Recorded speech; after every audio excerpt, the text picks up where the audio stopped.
Welcome back.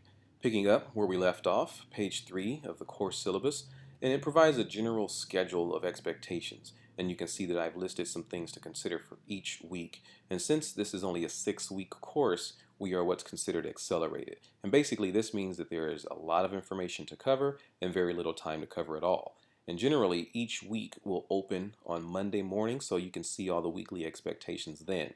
Most assignments, and I say most, must be submitted no later than Sunday, with the exception of the final week of the course. The assignments then are to be submitted on Friday. But again, check the course calendar regularly and also check Moodle site to see when your assignments are actually due. Make a note of the course calendar. As I mentioned before, you should spend at least 10 to 20 hours each week working on course material. Please don't wait until the end of the week to begin working on your assignments. This will definitely affect the quality of your work and increase the likelihood of submitting something late. And that brings me to the next section on assignments and expectations. All of your assignments must be posted in the correct Moodle form.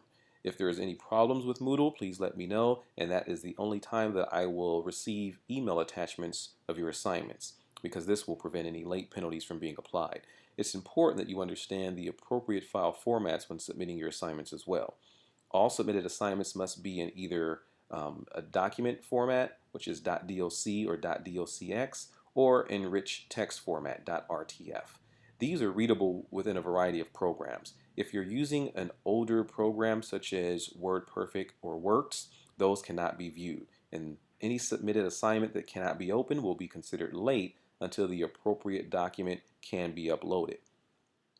All the assignments completed must also be done so in APA format. Now, I do understand that many of you may not be familiar with APA formatting, so I've included some helpful links and resources to clarify some of these expectations. But please, if you are unaware of APA formatting expectations, take some time to view some or all of the resources provided.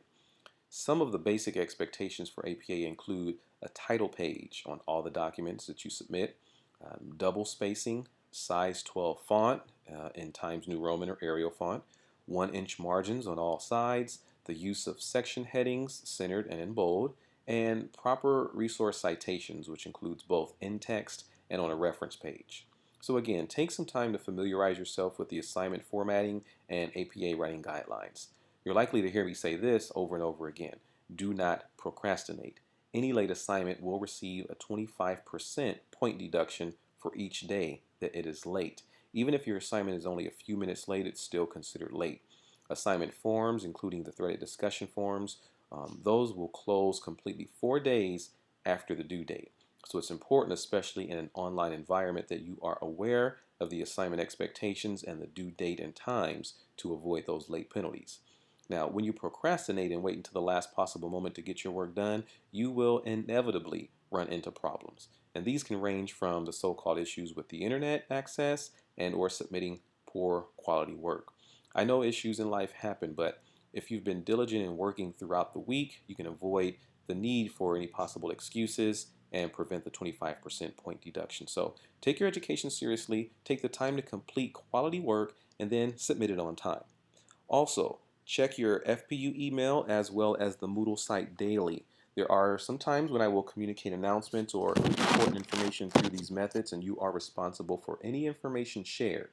If there are updates to be aware of, and if you neglect to check your email or the Moodle site and did not get the information, you are still held responsible and accountable. Only your FPU provided email will be used, so no personal email addresses will be used in this course to communicate.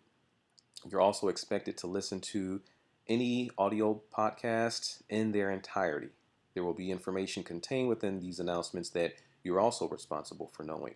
Oftentimes, questions can be answered by listening to the entire audio announcement or the podcast. So listen and read all of the information completely prior to submitting a question, because it may be answered before you know it. It's also a good idea to take notes throughout the class.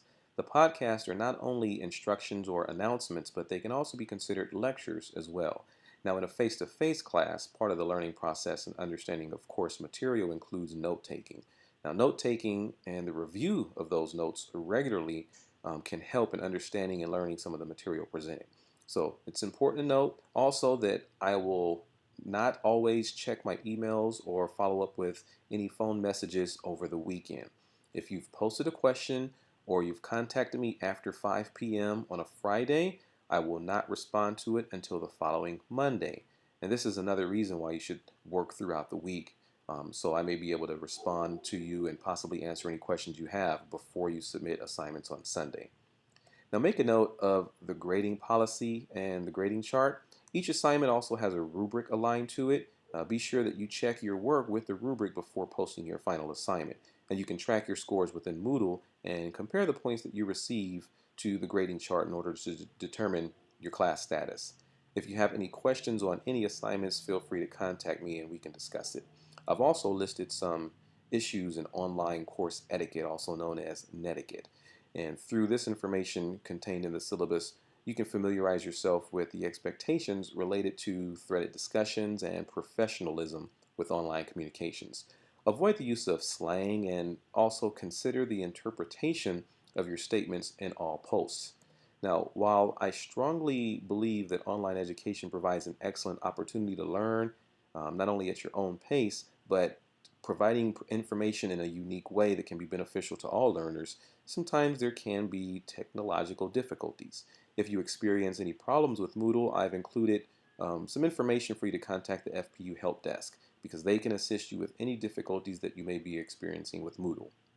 Now, the remainder of the syllabus reviews additional important information that you should be familiar with, and you are still held responsible and accountable for the information contained in the syllabus, whether I've reviewed it or not. So, take a few moments and read through the entire syllabus, making a note of the university policies.